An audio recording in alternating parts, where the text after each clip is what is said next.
author, columnist, managing editor of LibertyNation.com, podcast host and conservative policy advocate. We dismiss history at our peril. Liberty Nation Radio with Mark Angelides. Hello and welcome to Liberty Nation Radio, heard coast to coast on the Radio American Network. I'm your host, Mark Angelides. On today's special edition, we are talking the inauguration, what comes after the inauguration. We're talking about the confirmation hearings for Trump's cabinet, and we're talking the Israel-Hamas deal, what that means, what's going to happen.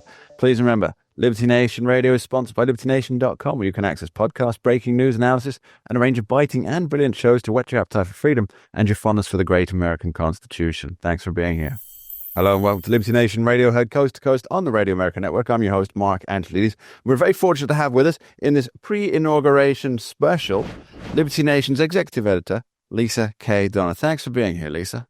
Hey, Mark, how are things across the pond? They're all right. The country's getting excited about the incoming Donald Trump administration. Well, let's say at least about 50% of the country's getting excited about it. Much is the same, I presume, over on your side of the Atlantic.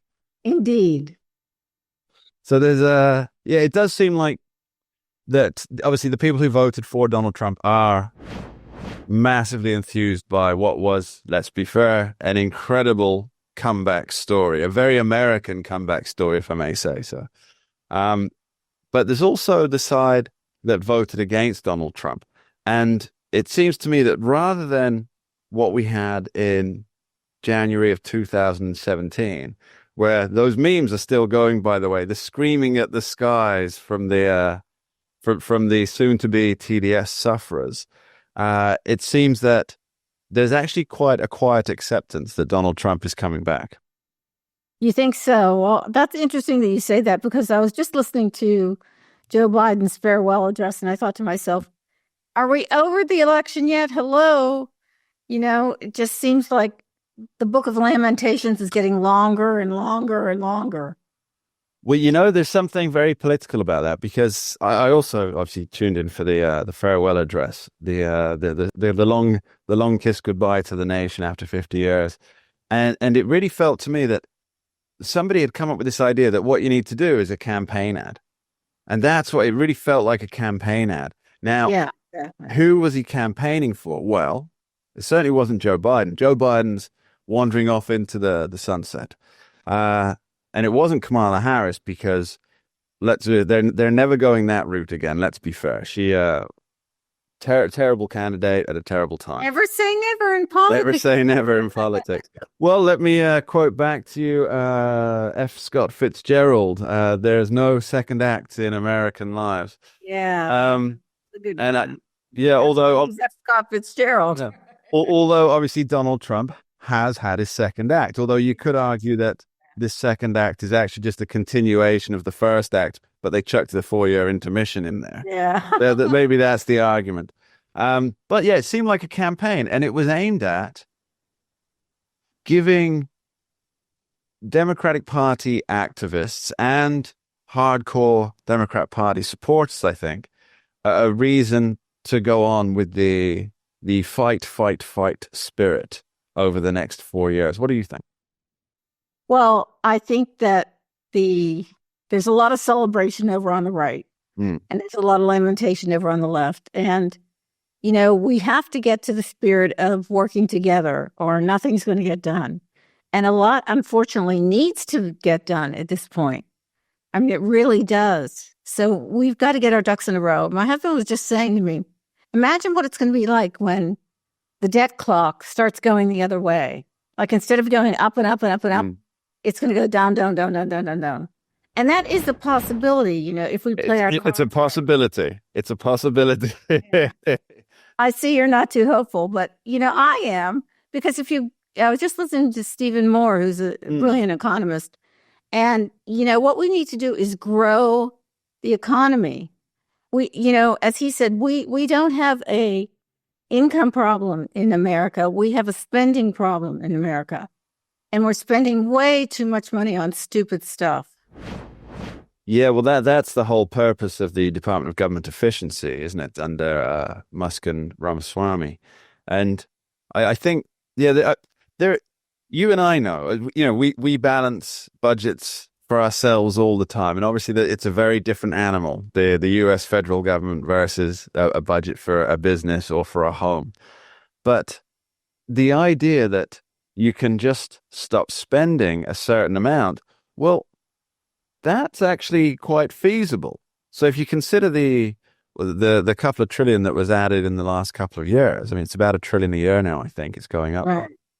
And this is spent not just on the things that are I've forgotten the word off the top of my head, but it's things like Social Security and whatnot, just 2/3 mandatory spending rather than, I guess you'd call it non-mandatory spending. But in that discretionary spending, thank you, Lisa, thank you. So within that discretionary spending, the only reason it gets spent is because presidents are pushing for big package bills, and then every senator worth his salt is trying to come up with, well, we need a few billion here for this in my home state because that's going to help me back home, or that will at least help the people in the state back home.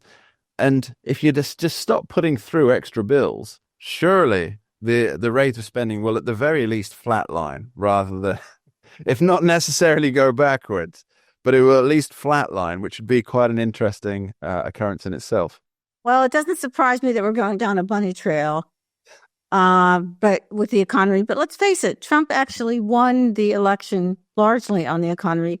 And I would think that's going to be a theme and variation that he's going to bring up in his inaugural speech. Yes. Yes. I think he's really going to be paying close attention to that. He does seem to have a hand on, an understanding intuitively about business and how to make money instead of just spend money. I kind of liken it to when I was a little girl, you would go to the movie theaters with your parents, and the movies were so long, they were called epics. So long that you would have this intermission. During the intermission, you could run to the, concession stand and get your Milk Duds and your M&Ms, and then you'd run back, and then the orchestra would play an encore, and then the curtain would go up and the movie would start again. And this is like Trump's great reset. It's his second act. It's the intermission is over. We've all gotten our Milk Duds and we're sitting in our seats and the curtain is about to go up this week. I love that you call it the Great Reset. It's quite. I've actually just finished a book by Alex Jones entitled The Great Reset. It's a good book. It's a good book. Good if you want a nice insight into the mind of Alex Jones. Very interesting. But yes, so it is in a way a great reset because you're putting it back to a point, and that point was the intermission that took place with Joe Biden's entry into the Oval Office. And I think almost everybody can agree that things were going very, very well during the first Trump term until COVID came along and derailed pretty much everything that he was trying to do at the time. Now, assuming there's not another COVID, although I expect the federal response as well as the state response would be very, very different this time around if there are such pandemic. Lessons learned, hopefully. Mm-hmm. But yeah, it really just seems like it's a continuation of the second half of the feature. Books used to be released, like comic books and things used to be released in serials. And even some major books, literary greats, were released in little serialization, so you'd have to wait. And I remember the last person, there's complete bunny trail here, but the last big person to do this was Stephen King with the Green Mile book, which was released in 6 separate parts, and so I had to wait 6 months to read that whole thing. It's just like waiting for the end of Yellowstone. Yeah, there you go. So we're going to talk about Trump's either second act or end of his first act after this short break. Don't go anywhere. We dismiss history at our peril. Liberty Nation Radio with Mark Angelides. And we're back on Liberty Nation Radio. I remain your host, Mark Angelides, and we continue to be joined by Liberty Nation's executive editor, Lisa K. Donna. Thanks for sticking around, Lisa. Good to be here, Mark. What bunny trail hack you have for us now? Let's talk about birds if people still think they're real. I'm kidding. Sorry, carry on, Lisa. No, I think it's going to be an interesting week in Washington, D.C. Like I said, half of the country and half of the conservatives, at least those on the right, are really celebrating, and those on the left are still lamenting the outcome. But it's time to get over it and push on with, getting some things done in the country, and a lot needs to be done. And the fact that Donald Trump has had this hiatus, I think, has given him an opportunity to really refocus, reset, and get his mind on what he wants to accomplish, because he only has one more term. That's it. Yeah. So, and he knows this, and I think he's ready with all due haste, which is why so much has been happening. Just this week, they decided to ban red dye number 3. Now, like, how many decades has that been wanting to happen in the United States? As you and your significant other said when you came to the States, we don't have that kind of coloring in the UK. And I'm like, yeah, why are we poisoning our people? They don't have it north of your border either, over in Canada, or as I like to call it, the soon-to-be 51st state. Yeah. Wait a minute. Where does Greenland fit in all this? Greenland, well, let's we could go down that particular trail. As you know, I've done quite a bit of writing on that for the pages of libertynation.com, sponsor of this here show. One of the things that he's Greenland, Canada, this peace accord, which is on again, off again, on again, off again. Wouldn't it be interesting if the hostages were let free when he took the oath of office, a la Ronald Reagan? Yes, Ronald Reagan on the heels of Jimmy Carter. I don't think it's going to happen. It's a very different world, and there's too much international pressure, specifically from those Iranians. It might. I mean, all hell will break loose, is a definite threat. And I think people in the international countries tend to think Trump is a wild card, and that they're frightened of that. As well, they should be. I mean, that's what you want from a leader. You don't want what do they call it?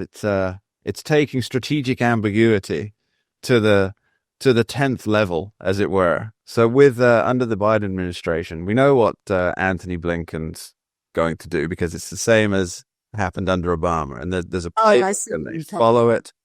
And we know what it is. I know what it is. If I know what it is, the smart guys over in Tehran or in the international arena whose job it is to figure out what America's response is going to be, they certainly know what it is, because it's the same one they had under 8 years with Obama, and that's Joe Biden. Donald Trump's the enigma. That's what he is, and it is strategic. But he thrives off that, and I think it benefits the country too. Yeah. I'm sorry about my phone yapping the whole time. That's all right. But yeah, it's a strategic ambiguity in human form, and I think that will serve not just American interests well, but it also serve global interests well, because it is, as much as we may want nations to carve their own paths, there are global connections with everything. And if America is bogged down because everybody knows what America's playbook is, then that hurts all the countries that are reliant on America's strategic partners, trading partners, things like this. And the world as a whole, which is in the doldrums, let's be fair, on a global scale, the world is in the doldrums.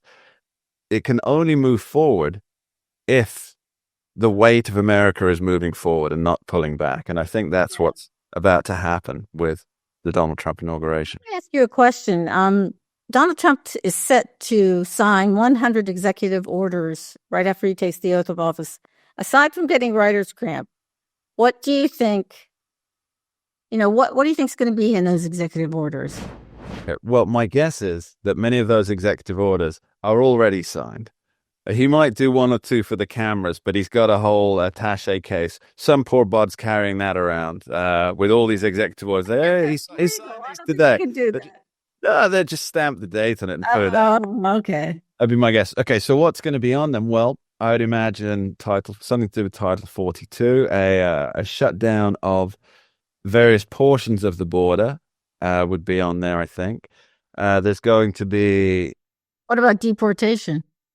Okay, so that's huge on Trump's list, and huge for the American people in terms of at least what we've seen from polling is people are, and there's something fascinating about it, Lisa. Sorry, a little tangent here, is there's a majority of Americans literally a majority, who are all for deporting illegal aliens.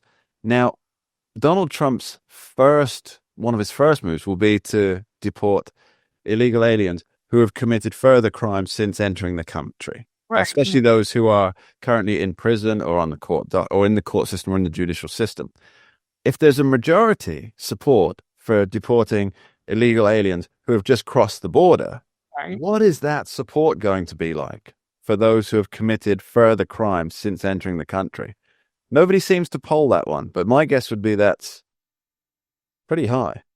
Yeah, you're right. I think you're right. I think there's going to be a lot of economic things too. Drill, baby, drill. Yeah. You know, in his first term, we became energy independent for the first time in like ever.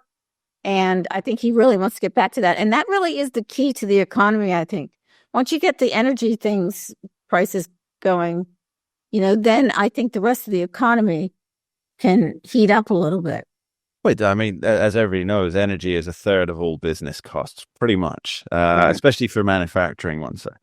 That doesn't necessarily mean that prices are going to get cheaper for the consumer, but it does mean that there's not going to be an inflationary pressure, which means that your money, as your money grows and grows, it's actually worth the money it is, rather than the secret deathly tax of inflation taking away all of those earnings that you've had. Now, speaking of inflation, Lisa, Joe Biden's crowing about, I think it's a 2.7% inflation ending his presidency, whilst ignoring the fact that cumulative inflation is about 20%.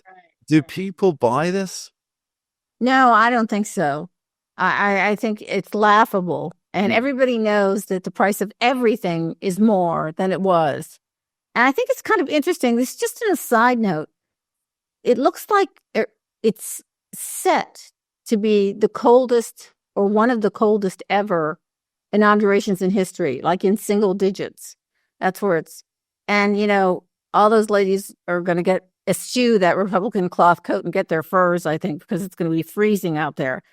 But I think that's interesting because, you know, we talk about energy and you can't do anything if everybody's freezing to death, like Jimmy Carter had them turning down their thermostats and waiting in line for gasoline. And I think Americans have had it with that kind of stuff.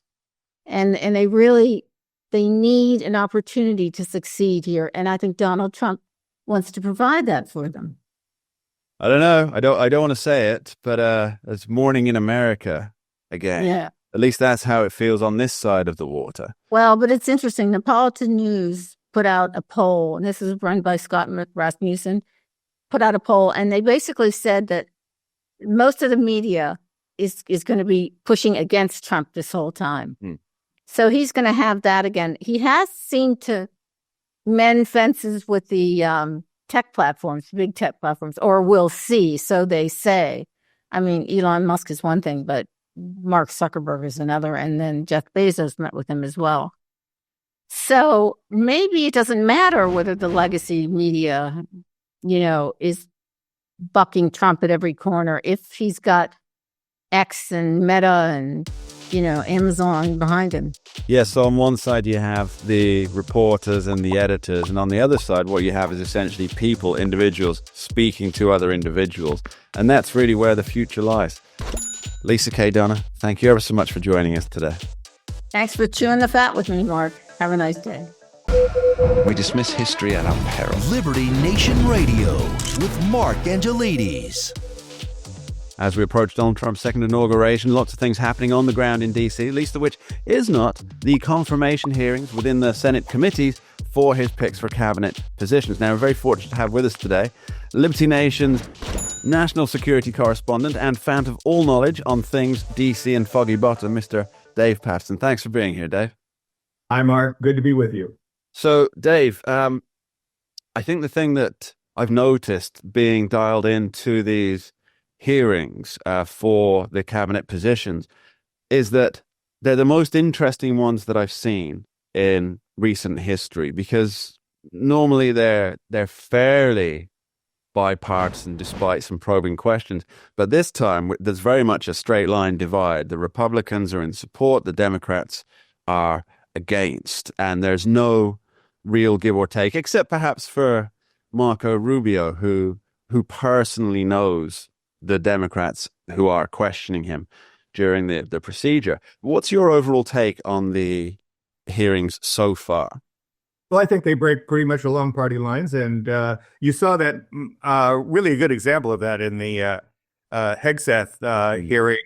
And whereas the Democrats were pretty brutal, the Republicans not so much. I think that it overall, my assessment is that they brought out everything they could possibly bring out with regard to Hegseth's background, what he thinks, and what his motivation is for being there.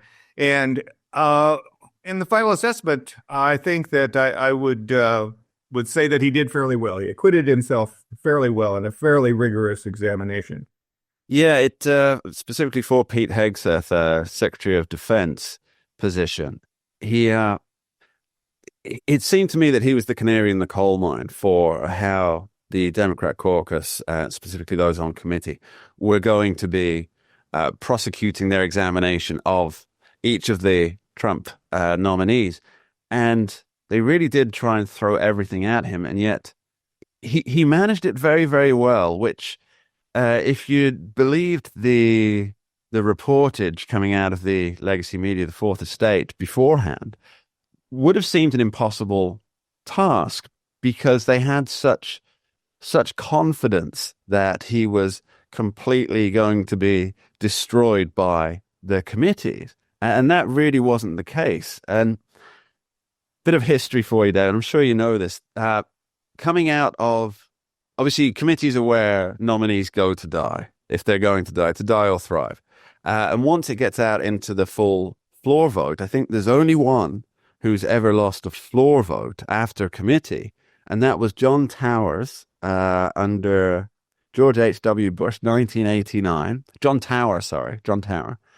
And he had a bit of a reputation as a somewhat creepy womanizer and heavy drinker. And he lost 53-47 in a Republican-controlled Senate. And I don't think we're going to see that again, although we may see that exact figure in terms of the nomination, 53-47, which is the Republican balance of power. Do you think we'll have any surprises in terms of people withdrawing after their committee hearings as we go forward? No, I don't. I think that, and the reason is because Trump, in nominating these folks, has put so much of himself into them. I mean, it's not like he's wavering on any of these candidates. And I think that message has gone to the Senate Majority Leader, and consequently, what Donald Trump wants as the president is going to be very much motivating in terms of how the senators vote. Okay, so we expect pretty much everybody to be confirmed. I guess that's the way this is heading at the moment. I mean, most of them are very pro forma. Marco Rubio, for example, at the State Department, he knows everybody. Everybody knows him. It's going to go through, and there'll probably be a fair bit of bipartisan support for that. I would expect at least 70 votes in the full Senate for that. But there still are a couple at time of recording. There are still a couple of more contentious ones, specifically Kash Patel and RFK Jr. Do you think they will go with the ease that we've seen, for example, the Pam Bondi and the Marco Rubio here? I don't. No, I don't. I mean, I think that they're going to face some headwaters in terms of the Democrats and their questioning. I think that Kash Patel, particularly because he's sort of a lightning rod and has been, will get some special attention from the Democrats. But at the same time, I don't think that since they don't have the majority in the hearing, I mean, it's going to be a lot of bluster, and it's going to be on the floor that you find the support. I think that the concern, it's interesting, the concern the Democrats have about the candidates is the very behavior that the Democrats and their lawfare implemented against Trump. Mm. And so you've got this projection going that is quite remarkable.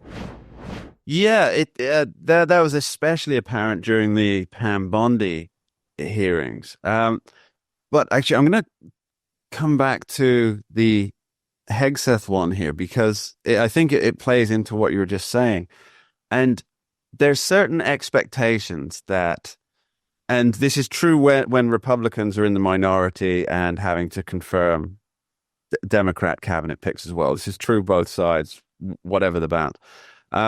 But there's a sort of expectation, and I kept hearing during Pete Hegseth's committee meeting that you don't have the experience to manage 3 million people, and therefore you're not qualified for the position. And I'm thinking, well, who does?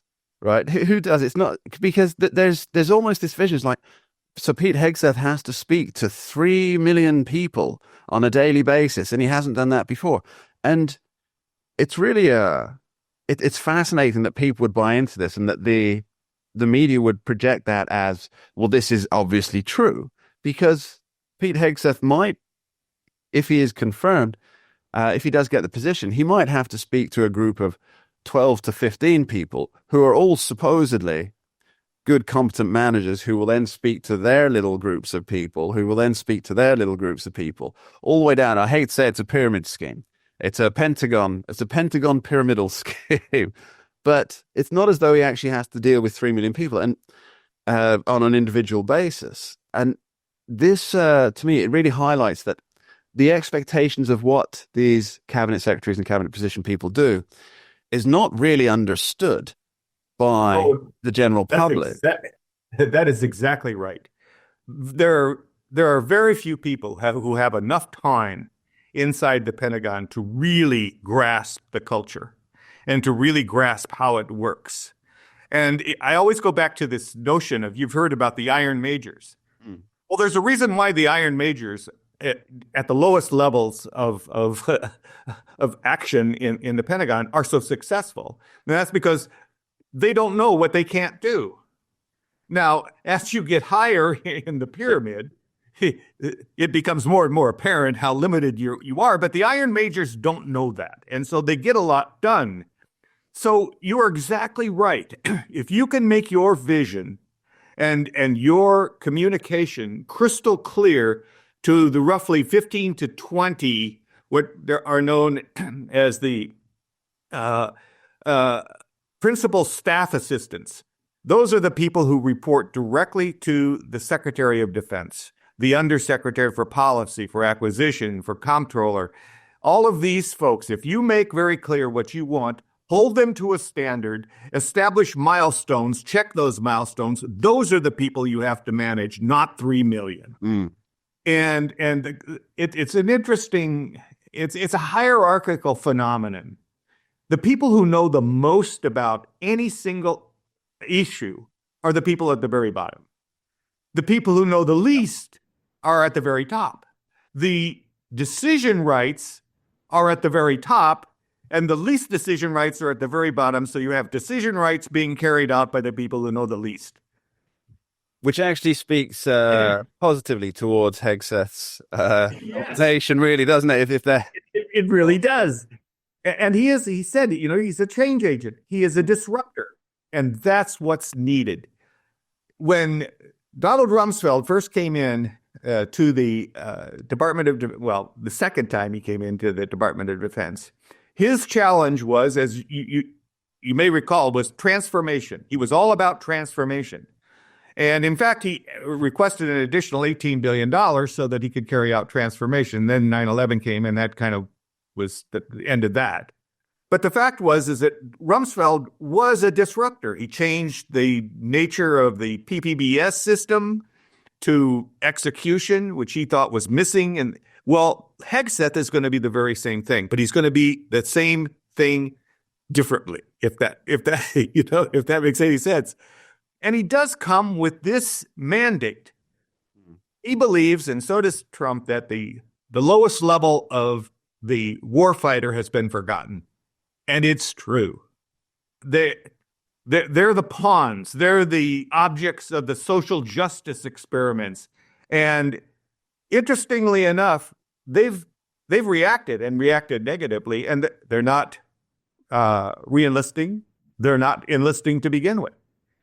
And it's interesting, and Liberty Nation is going to be coming out with an article here shortly about the phenomenon of even slightly before Donald Trump was elected, enlistments started to increase with the anticipation that you'd have a new sheriff in town. Yes, it's the military is getting back to, and I believe this is probably true, that the military is getting back to an ethos of a warrior code with a lethal mentality, which is pretty much all you want from your armed forces, surprisingly enough. We're going to be back with Dave Patterson after this short break. Don't go anywhere. We dismiss history at our peril. Liberty Nation Radio with Mark Angelides. Welcome back to Liberty Nation Radio, heard coast to coast on the Radio America Network. I remain your host, Mark Angelides. We continue to be joined by national security correspondent Dave Patterson. Now, earlier, Dave, we were talking about the nominations, and we are just approaching, at time of recording, Inauguration Day. And some of the big news is that a ceasefire deal has been agreed between the Israeli government and the Hamas terrorist organization. And you did some great coverage on this on the pages of libertynation.com that I recommend everybody go and check out, because you were quite prescient in in how you put that together, because you said that there would be problems. And then after it published, literally within hours, problems started to appear. Now, obviously, we're recording this before the inauguration, so we don't know what's going to happen in those last couple of days before it does happen. But what's the issue with the Israeli-Hamas ceasefire talk? Well, the issue is the Philadelphia corridor, which is the border between Gaza and Egypt. And it's a strip of land, and Israel has never wavered in its demands that Philadelphia border be secure, and they would have their forces on that border so that it would not be a portal for more arms and supplies and support to Hamas. So just to make this clear what it is. So if the Philadelphia corridor were controlled by Hamas, essentially it's an unobserved, it would be an unobserved route because of where it is for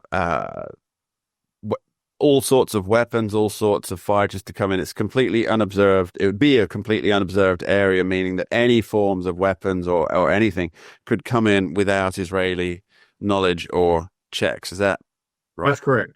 Okay. And so Israel wants forces in the Philadelphia corridor in order to prevent that. It's difficult enough to police as it is. And so Hamas's new demand is that they change the nature of the border, and one would think that it would make it easier for them. Now, it's interesting, underlying this whole negotiating notion is that somehow Hamas, in the end, is going to have some sort of a governing license in a new Gaza. No. Israel has no intention of letting Hamas do anything. They started out with the intention of destroying Hamas, and I've not heard one thing from Netanyahu that suggests anything different.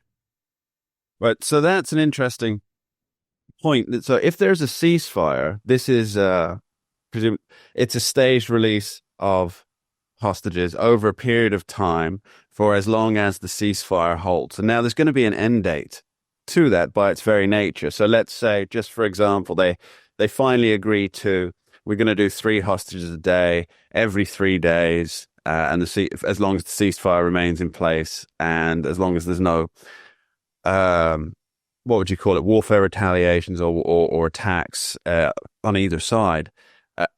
But at some point, those hostages are going to be back.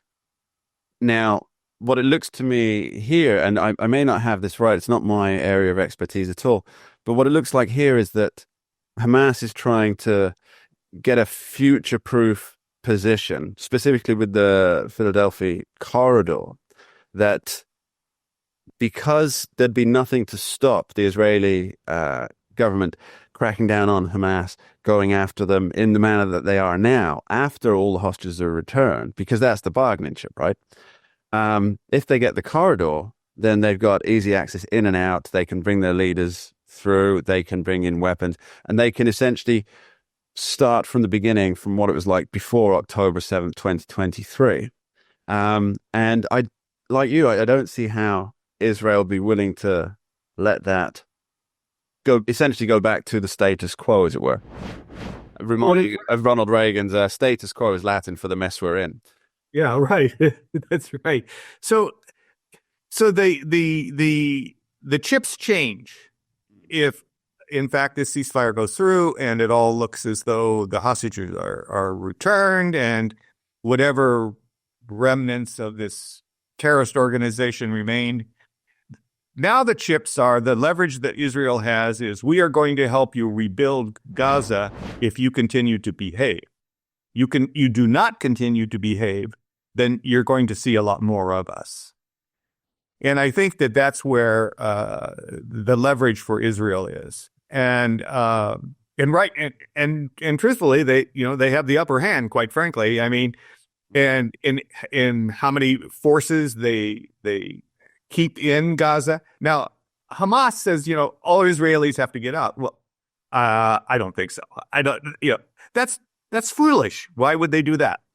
Yeah. I mean, they've spent a lot of their treasure, thanks to Hamas anyway, in securing Gaza, and it's not terribly secure yet. I mean, there's still fighting going on, despite what people think, and it's more, as I say, roving bands of uncoordinated terrorists running around. But nonetheless, Hamas still has a presence. Mm.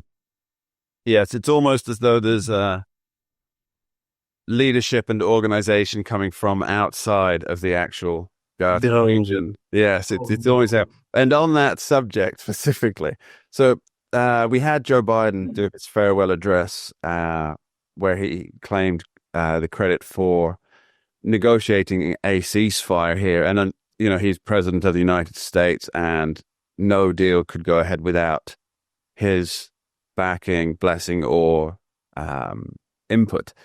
But also, it seems no coincidence that Donald Trump's about to assume office. And you made a very good point in your article that Donald Trump has warned that if the hostages aren't returned, there will be hell to pay. And your analysis, and correct me if I'm wrong, is that Donald Trump wasn't necessarily talking to the people in Gaza about there will be hell to pay if the hostages aren't released. He was talking to Iran and the backers of Hamas outside of the Israeli Gaza area. Is that about right? Yeah, I think that's right. I mean, I mean, when you think about it, why would Donald Trump, talk to this Hamas? Mm. He's talking to the people who allow Hamas to be what they are, the world terrorists. Mm. And who is that? That's Iran. And so if you convince Iran that their behavior is not acceptable, and then notice how all of a sudden Syria, proxies in Iraq, and of course it helps to have Israel with a big hammer to go down and beat up on the Houthis in Yemen, where we didn't quite get that job done. Dave Patterson, thanks ever so much. We'll reconnoiter with you next week to figure out how all this went. Very much appreciated. Thank you, Mark. And that's all we have time for on this week's edition of Liberty Nation Radio, heard coast to coast on the Radio America Network. I've been your host, Mark Angelides. I'd like to thank our guests for today, Lisa K. Donner and Dave Patterson, for being here. We do appreciate you. And of course, extend my thanks and gratitude to you at home for taking the time to tune in and join us each and every week. You are appreciated. And please remember, Liberty Nation does not endorse candidates, campaigns, or legislation. And this presentation is no endorsement. Thanks for being here. We dismiss history at our peril. Liberty Nation Radio with Mark Angelides.